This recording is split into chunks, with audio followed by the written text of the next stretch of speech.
Mark Zuckerberg fait partie des personnes les mieux protégées au monde, avec une équipe de 16 gardes du corps.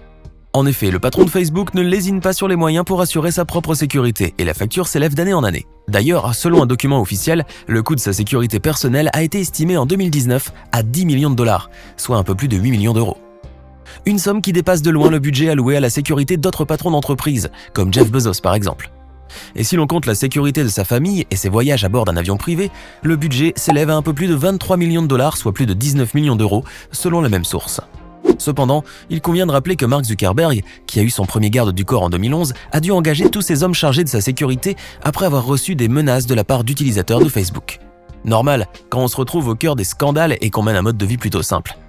Ces hommes l'accompagnent donc partout, y compris lorsque l'envie lui prend d'aller faire du jogging.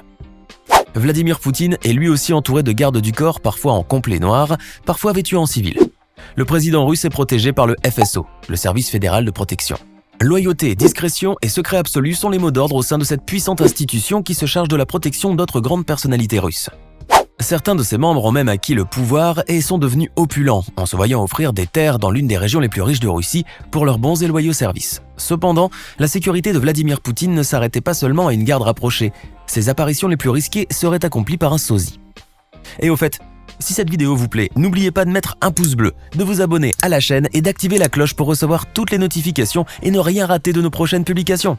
Allez, on reprend. Un autre Vladimir Ilitch Lénine, dit Lénine, est lui aussi connu pour faire partie des personnes les plus protégées du monde. Un instant, nous parlons là de sa dépouille, car Lénine a beau être mort depuis 96 ans, sa dépouille exposée dans un mausolée sur la place Rouge est toujours protégée. Lénine, qui n'aurait eu qu'un seul garde du corps de son vivant, a été la cible de plusieurs attaques, dont une tentative d'assassinat en août 1918. Mais ce n'est qu'en 1919, quand sa voiture, ses papiers et son argent ont été volés par des bandits à la périphérie de Moscou, que le père de la révolution russe a décidé de renforcer sa sécurité en engageant plus de gardes du corps.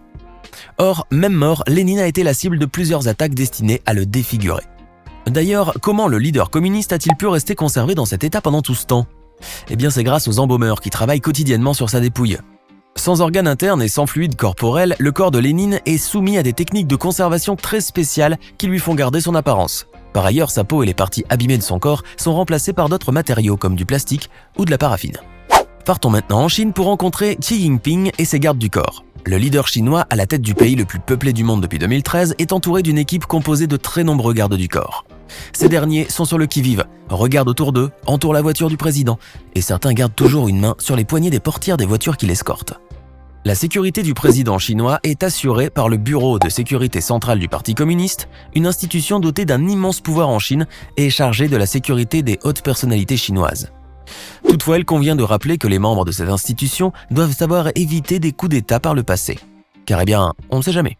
D'ailleurs, en 2015, le président chinois avait procédé au remaniement de l'équipe chargée de sa sécurité. Une mesure qu'il avait prise pour se protéger contre quelques menaces intérieures et d'éventuelles trahisons. Après tout, si l'on a le moindre doute sur ceux chargés de vous protéger, c'est qu'il est temps d'en changer. Recep Tayyip Erdogan est lui aussi l'un des présidents les plus protégés du monde. L'homme fort de Turquie jouit d'une haute sécurité grâce à une garde rapprochée qui l'accompagne en grande pompe et même des snipers. Ces derniers voyagent même sur le toit du bus présidentiel que Erdogan utilise parfois pour se déplacer en ville en compagnie de son épouse. Par ailleurs, la sécurité du président turc va jusqu'à la surveillance de ses propres repas, qui sont systématiquement goûtés avant qu'il mange. Pour cela, il existe un laboratoire spécial au sein même du palais présidentiel, dédié au contrôle de tous les aliments afin d'éviter tout empoisonnement. Celui que l'on accuse de folie des grandeurs a même fait parler de lui en pleine pandémie du coronavirus, lorsqu'il a fait le déplacement au Parlement d'Ankara escorté par une caméra thermique, histoire de s'assurer que les personnes qu'il rencontre n'ont pas de fièvre, et donc ne sont pas susceptibles d'être contaminées par le coronavirus. Garde du corps, doublure, voiture blindée, pour Kim Kardashian, tous les moyens sont bons pour se protéger 24 heures sur 24 et s'offrir une sécurité personnelle digne d'un chef d'État. Mais il faut dire que la star et son mari, Kanye West, n'hésitent pas à investir pour leur sécurité et celle de leur entourage. Il n'y a qu'à voir les voitures blindées achetées pour protéger leur fille lorsque celle-ci va faire une balade en voiture. Mais c'est surtout suite à l'agression dont elle a été victime dans son hôtel à Paris en 2016 que la star de la télé-réalité a tout fait pour s'offrir la sécurité la plus renforcée qu'il soit. Souvenez-vous, Kim Kardashian a été agressée par une bande de braqueurs déguisés en policiers qui lui ont dérobé l'équivalent de 9 millions d'euros en bijoux. Pour retourner saine et sauve aux États-Unis, la bimbo la plus médiatisée de la planète a dû mobiliser quelques 10 voitures ainsi qu'une vingtaine d'agents de sécurité. Depuis cet incident, Kim prend sa sécurité très au sérieux. La star a décidé de renforcer son équipe de garde du corps en armant certains d'entre eux et en engageant certains anciens agents des services secrets, et même en faisant appel à une doublure. Revenons maintenant à l'univers des couronnes, plus précisément au Royaume-Uni. La reine Elisabeth II est l'une des personnes les plus protégées du monde. Elle est entourée d'un service de sécurité très expérimenté avec qui elle communique grâce à son sac. Comment ? Eh bien si par exemple le sac de la reine passe d'une main à l'autre, cela veut dire qu'elle veut mettre fin à une conversation. Si elle le pose sur le sol, cela signifie qu'elle veut en finir avec une discussion qui ne lui plaît pas. Par ailleurs, s'il est posé sur la table au cours d'un dîner, cela veut dire qu'elle souhaite en finir dans les 5 prochaines minutes. Cependant, il n'y a pas que le sac de la reine qui sert de moyen de communication, mais également sa bague. Si la reine la touche et la tourne autour de son doigt, cela signifie qu'elle demande à être sauvée sur le champ. La sécurité de la reine comprend également celle du palais. Naturellement, la souveraine qui n'est pas près d'oublier ce matin de juillet 1982 où un homme était entré par effraction dans sa chambre, n'hésite pas à renforcer le service de sécurité de Buckingham Palace. Et puis, comment ne pas parler de l'emblématique garde royale ? Les troupes de la garde de la reine Elisabeth II sont un symbole du Royaume-Uni. Saviez-vous qu'en 2017, c'est une jeune femme de 24 ans, la capitaine Megan Couteau, qui a commandé les troupes de la garde royale ? Et oui, cette jeune femme d'origine canadienne a eu l'honneur de diriger la célèbre relève de la garde à l'occasion des célébrations du 150e anniversaire de la Fondation du Canada. Elle est devenue ainsi la première femme de l'histoire à diriger la garde royale britannique. Assurer la sécurité personnelle d'une personnalité populaire peut devenir un véritable cauchemar pour les gardes du corps. Les agents de sécurité du pape François en savent quelque chose. Il faut dire que le souverain pontife est une personne spontanée et populaire, un peu trop même. Il adore les bains de foule, multiplie les accolades et les poignées de main, et ne refuse pas les boissons qu'on lui offre. Autant dire que ces agents de sécurité doivent redoubler de vigilance.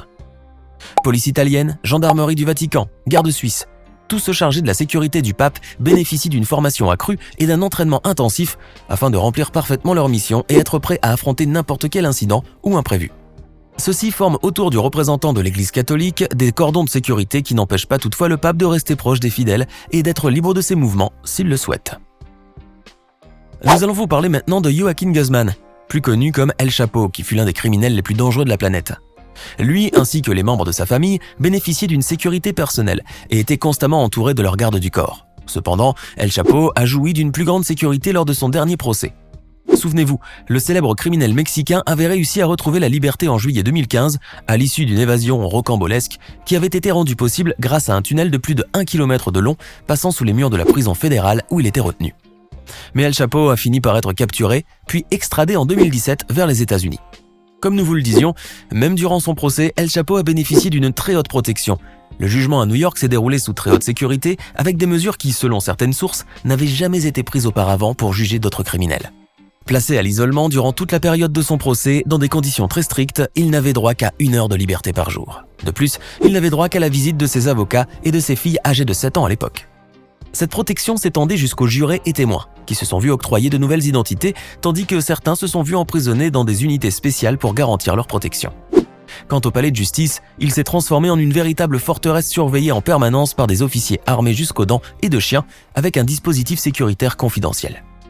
Même le pont de Brooklyn avait été fermé pour les passages du cortège policier qui était suivi par des hélicoptères. Avec ce dispositif de sécurité hors norme, El Chapo ne risquait plus de s'évader.